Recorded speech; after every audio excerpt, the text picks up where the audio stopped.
এই মোরগটারে এমন করে ফালা ফালা দিবি আর মাল মশলা দিয়ে রেডি করবি যাতে আমরা হাতে তালু সহ চাইটা খায়া ফেলাই। তোর এইটা একটা কাজ করছো। আর বেটা এটা যে তবু বাড়ির মোরগ এটা তো কেউ জানবোই না। আরে আমার মা যদি জানতে পারে তাহলে আমি শেষ। এত মজা করে মোরগ রান্না করছস তাই না? বেশি করে খা। মাগো ও মা আমার কোনো দোষ নাই, সব ওগো দোষ। কিরে মামুন না তুই আমাকে উপরে দোষটা পাইতাছস কে? তুই তো কইছস যে চাষি বাড়িতে নাই ওই কারণে তোকে মুরগিটা খাম দিয়ে রান্না করে খায়া লাইতে। কিরে কষ্ট কে?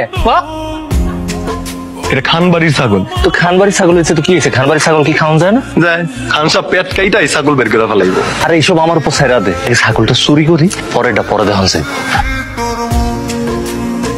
কি হলো? তোমারে যে ডাকতাছি জবাব না দিয়ে চলে যেতেছ কেন? তুই ডাক্তার ছিলি আমি শুনি নাই। আমার কোলে কি কুত্তা? আমার কুত্তা কামড়াইছে তো। কুত্তায় কামড়াইছে তোমারে, ইনজেকশন দিবা তুমি, কিন্তু কুত্তারে কেন নিয়ে যাইতেছ? ছাড়ো ছাড়ো নাহলে আবার কামড় দেব। এটা দেখি ছাগল। কুত্তা কামড়ানোর পরে না আমি কেমন জানি পাগল পাগল হয়ে গেছি। কোনটা কুত্তা আর কোনটা ছাগল সেটা আমি বুঝতে পারি না। আমি তো ভাবছিলাম এটা কুত্তা।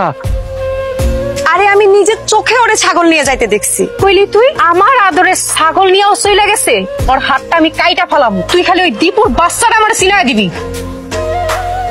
এই কাকা থামেন। এই মেয়ে নামো নামো নামো।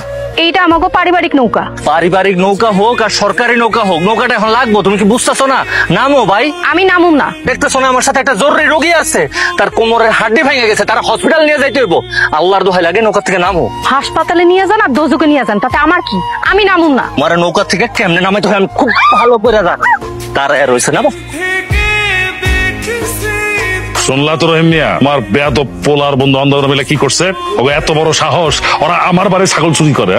আমার মাইয়ারা নদীতে ফালাইয়া কোন বান্দির পোলারে নিয়ে হাসপাতালে যায়। হ্যাঁ আমি ছাগল চুরি করছি সেটা আমার অন্যায় হয়েছে। একটা রোগীরে চিকিৎসা করতে নিয়ে যাওয়াটা জরুরি ছিল নাকি আপনার মায়ের কলেজে যাওয়াটা জরুরি ছিল? কোনটা? শুনছো শুনছো তোমার বেয়াদব পোলা কেমন মুখে মুখে তর্ক করে? তুমি আমার বাড়িতে কাম করে খাও আর তোমার পোলা আমার বাড়ির ছাগল চুরি করে খায় না? আপনি ওর উচিত শিক্ষা দেন, ও দিন দিন বেয়াদব হয়ে যেতেছে। ওর আমি উচিত শিক্ষা দেওয়ার ব্যবস্থাই করতেছি। কালু ওরে এমন মারা মারবি যে তোর মুখ দিয়ে রক্ত উঠে যায়। তোর বউয়ের কথায় তোর পোলার আজকে মাফ করে দিলাম, একটু শিক্ষা দিয়ে দিছি যাতে ভবিষ্যতে সাবধানে চলে।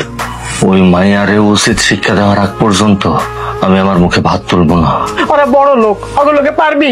ওর বাপের কথা এই গ্রামের মানুষ উঠে বসে, কারণ আল্লাহ তাআলা গরিবের উপরে জুলুম করার লিগে ক্ষমতা দিয়া পাঠাইছে। উচিত শিক্ষা না দেওয়া পর্যন্ত আমি থামবো না। কোন জায়গায় যাইছ? বাজান বাজান রে।